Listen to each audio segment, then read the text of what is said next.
जय मसीह की, praise the Lord. मैं प्रभु में आपका भाई संतोष मेरी YouTube channel Gabriel ministries of India में आपका स्वागत करता हूं। दोस्तों 2021 का ये मेरा पहला वीडियो है और आज का हमारा वीडियो का टॉपिक है बाइबल को कैसे पढ़ें, हाउ टू रीड बाइबल। दोस्तों हम चर्च में जाते हैं, हम मसीही जीवन जी रहे हैं, हम प्रभु यीशु पे विश्वास करने वाले लोग हैं, तो हमारे लिए बाइबल पढ़ना कितना इंपॉर्टेंट है ये हम जानते हैं। आज का मेरा इस वीडियो का उद्देश्य यह है कि जब हम बाइबल को पढ़ते हैं तो बाइबल के जो वचन है उन वचनों के आशीष को हम कैसे प्राप्त कर सके, यह उद्देश्य के साथ मैंने इस वीडियो को बनाया है। इस वीडियो के अंदर बाइबल को कैसे पढ़ना है इसके लिए मैं आपको कुछ स्टेप्स बताने जा रहा हूं। जब आप उन स्टेप्स को फॉलो करेंगे और उन स्टेप्स के साथ आप बाइबल को पढ़ेंगे तो बाइबल का जो आशीष है, वचनों का जो आशीष है, उसको आप प्राप्त कर सकेंगे। तो मैं आपको 3 स्टेप्स बताने जा रहा हूं जिन स्टेप्स के आधार पे आपको बाइबल को पढ़ना है और बाइबल के वचनों के आशीष को आपको प्राप्त करना है। तो इन स्टेप्स को आप जानेंगे, उससे पहले कुछ बातें मैं आपके साथ शेयर करना चाहता हूं। दोस्तों जब आप बाइबल पढ़ते हैं तो बहुत सारे लोग क्या करते हैं, बाइबल को खोल लिया और जो भी उनके सामने आया, जो भी किताब आती है, जो भी चैप्टर आते हैं उसको पढ़ लेते हैं, फिर उसको वो रख देते हैं। हमको इस तरह से बाइबल को नहीं पढ़ना है। हमको एग्जैक्टली ये पता करना है कि हम पढ़ना क्या चाहते हैं। Bible is divided into 2 parts, old testament and new testament, नया नियम और जुना नियम। तो हमको ये डिसाइड करना है पहले कि मुझे ओल्ड टेस्टमेंट पढ़ना है या मुझे न्यू टेस्टमेंट पढ़ना है। That is the first, okay. उसके बाद आपको बुक पसंद करना है, आपको बाइबल की उस किताब को पसंद करना है जो आप पढ़ना चाहते हैं। जैसे कि नए नियम में हम देखेंगे, पहले आता है मत्ती का सुसमाचार और आखिरी में आता है प्रकाशित वाक्य और बीच में प्रभु के दास प्रेरित पौलुस की पत्री है और ऐसे बहुत सारे पत्र जो चर्च के लिए लिखे गए। तो आपको ये डिसाइड करना है आपको कौन सी किताब पढ़ना है, ओके। तो आपने अगर डिसाइड किया मुझे मत्ती का सुसमाचार पढ़ना है, तो अभी उस मत्ती के सुसमाचार के अंदर बहुत सारे अलग अलग चैप्टर्स आते हैं, तो आपको चैप्टर पसंद करना है, मुझे कौन से चैप्टर को पढ़ना है। ये अच्छा रहेगा अगर आप कोई भी किताब को पहले चैप्टर से आप पढ़ेंगे। तो मेरा आपको यह सजेशन है कि आप कोई भी किताब पढ़ रहे हैं उसमें आपको फर्स्ट चैप्टर से आपको स्टार्ट करना चाहिए, ओके। फॉर एग्जाम्पल हमने मत्ती का सुसमाचार सेलेक्ट किया, उसमें से फर्स्ट चैप्टर हमने सेलेक्ट किया। अभी फर्स्ट चैप्टर सेलेक्ट करने के बाद आप उस चैप्टर के अंदर पैराग्राफ्स को देखेंगे।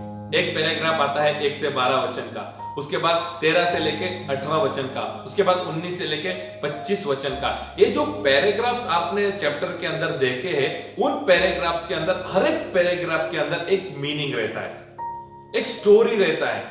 तो आपको एक पैराग्राफ सेलेक्ट करना है कि आज का जो मेरा बाइबल स्टडी है उसके लिए मैं कौन सा पैराग्राफ सेलेक्ट करूं, ओके। फर्स्ट आपको यह डिसाइड करना है ओल्ड टेस्टमेंट पढ़ूं या न्यू टेस्टमेंट।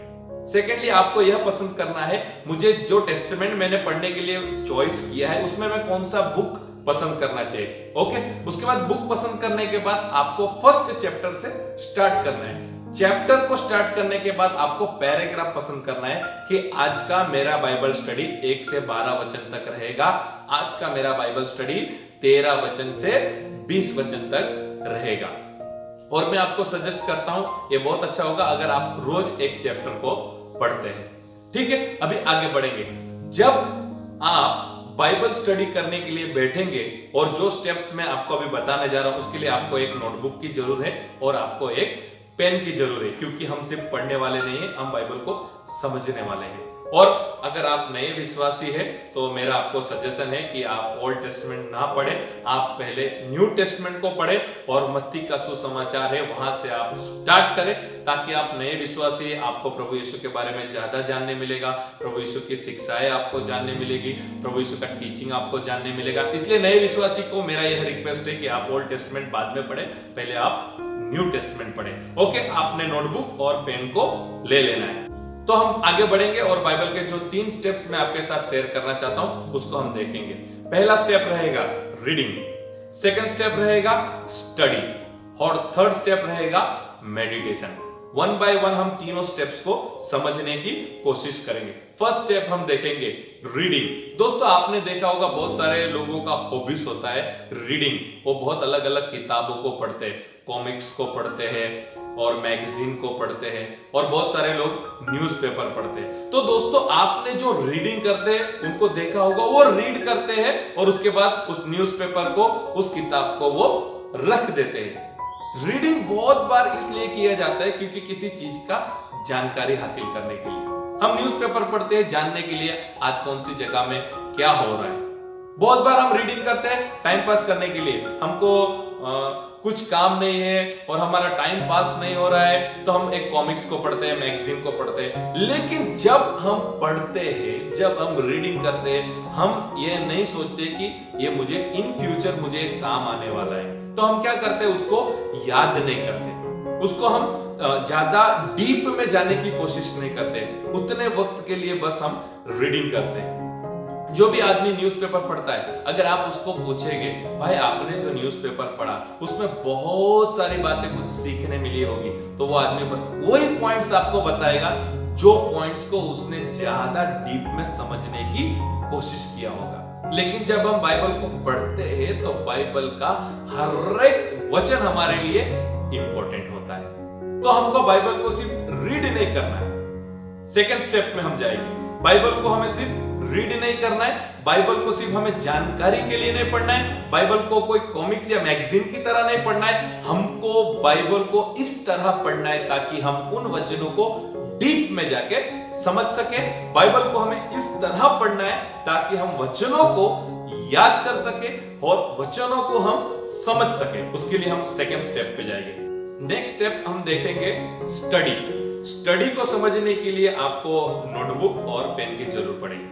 दोस्तों, जैसे मैंने आपको बताया था, पहले आपको चैप्टर को सिलेक्ट करना है, चैप्टर को आपने पढ़ लिया, दैट्स फाइन। अभी चैप्टर को जो आपने पढ़ा, उस चैप्टर में जो जो आपको सीखने मिला, फॉर एग्जांपल आपको दूसरा वचन में सीखने मिला, आपको 15वें वचन में कुछ सीखने मिला, आपको 18 वचन से लेके 21 वचन तक आपको जो सीखने मिला, अभी आपको क्या करना है, नोटबुक लेना है और नोटबुक के ऊपर आपको लिख देना है, मैंने मत्ती का सुसमाचार पढ़ना सेलेक्ट किया है, वहां पे आपको लिख देना है मत्ती का सुसमाचार और उसके बाद आपको आज का डेट लिखना है। आज का जो आपका बाइबल स्टडी है, फॉर एग्जाम्पल आज का आपका बाइबल स्टडी है चैप्टर नंबर 1, तो वहां पे लिख दो आज मैंने चैप्टर नंबर 1 पढ़ा।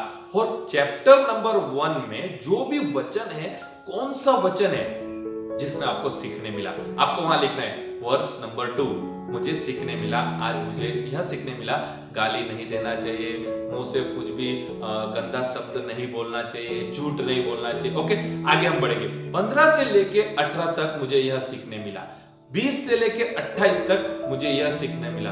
जो जो आपने आज सीखा वचन से, उसको आपको लिखना है, वचन लिखना है, कौन से वचन में क्या सीखने मिला और उस वचन से क्या सीखा वो आपको नोट डाउन करना है। अभी आपको बाइबल को बंद कर देना है, अभी आपको स्टडी करना है। जो भी आपने आज वचन से सीखा, आपको नोटबुक को खोलना है और उस पेज को आपको स्टडी करना है। कैसे स्टडी करना है? वचन नंबर 2, हाँ परमेश्वर ने मुझे ये बताया है, हाँ वचन नंबर 5 में परमेश्वर ने ये मुझे सिखाया है, वचन नंबर 16, हाँ परमेश्वर ने मुझे ये सिखाया। इसको कहते हैं स्टडी। दोस्तों, आप जानते हैं स्टडी क्यों करना पड़ता है? फॉर एग्जाम्पल, एग्जाम के लिए हम स्टडी करते हैं ना, हम नोटबुक को पढ़ते हैं, सिलेबस को पढ़ते हैं। क्यों पढ़ते हैं? क्योंकि हमको पता है मेरा एग्जाम आने वाला है और एग्जाम आने वाला है तो हम कैसे स्टडी करते हैं? उसको हम याद रखते हैं, क्योंकि एग्जाम के दिन हमको आंसर्स मालूम पड़ना चाहिए। तो बाइबल का सेकेंड पार्ट स्टडी इसलिए हमको करना है क्योंकि हमको उसको समझना है, उसको हमको याद करना है। दोस्तों, कई बार हमको बाइबल को दोबारा भी पढ़ना पड़ता है। क्या आपने ऐसा एक्सपीरियंस किया है? हमने एक चैप्टर पढ़ लिया, फॉर एग्जांपल हम जब फर्स्ट चैप्टर पढ़ रहे तो हमने 5 वचनों को पढ़ा, फिर हमको लगता है अरे समझ में नहीं आया, ये जो 5 वचन मैंने पढ़ा, 6वें वचन पे जाने से पहले मुझे और एक बार इन 5 वचनों को पढ़ना पड़ेगा। फिर आप पहले वचन से फिर से पढ़ते हैं, फिर आपको कंफ्यूजन लगता है, फिर आप पहले वचन से पढ़ने की कोशिश करते हैं। इसे कहते हैं बाइबल स्टडी। फिर आप समझते समझते उसको आगे बढ़ना है। तो स्टडी, सेकंड स्टेप हमारा था स्टडी, फर्स्ट स्टेप था रीडिंग। हमने रीडिंग को, चैप्टर को रीड कर लिया, चैप्टर में से जो जो वचन हमको सीखना मिला वो आपने नोटबुक के अंदर आपने उसको नोट डाउन कर लिया और उस वचन को आपने नोटबुक में लेके उसको थोड़ा वक्त के लिए आपको समझना पड़ा, उसको आपने याद किया। Let's go to the third step. Third step हमारा है मेडिटेशन, यानी कि उसके ऊपर मनन करना। अभी आपको क्या करना है, बाइबल को बंद कर दिया है, अभी आपको नोटबुक को भी बंद कर देना है और थोड़ी देर के लिए आपकी आंखों को आपको बंद कर देना है। आंखों को बंद करके इस तरह से आपको याद करना है, पहले चैप्टर में आज मैंने क्या पढ़ा।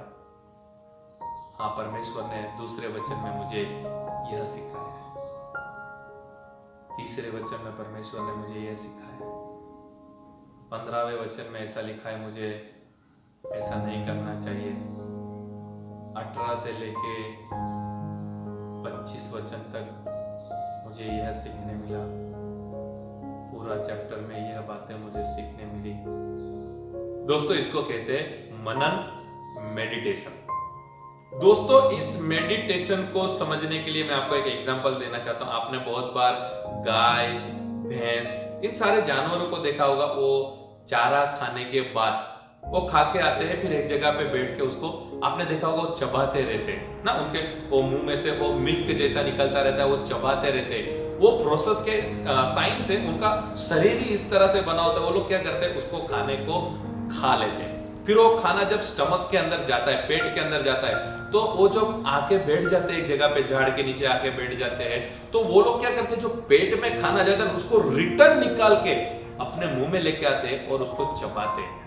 और जो खाना डाइजेस्ट नहीं होता है उसको चबाने के बाद वो और चबा चबा के उसको ऐसा बना देते हैं कि वो डाइजेस्ट हो सकता है। बाइबल को हमें इस तरह पढ़ना है, बाइबल के वचनों को जो हमने पढ़ा है उसको आंख बंद करके मेडिटेट करके उसको चबाना है, उसको इस तरह से चबाना है ताकि वो हमारे आत्मिक जीवन के लिए डाइजेस्ट हो सके, उसको समझना है, और ये होगा हमारा थर्ड पार्ट। तो दोस्तों, जब इस तरह से आप बाइबल को पढ़ेंगे, बहुत बार क्या है, हम रीडिंग कर लेते, बाइबल को खोल लिया, हमने पढ़ लिया, रख दिया, क्या समझ में आया, क्या सीखने मिला, उससे हम आशीर्वादित नहीं हो सकते दोस्तों।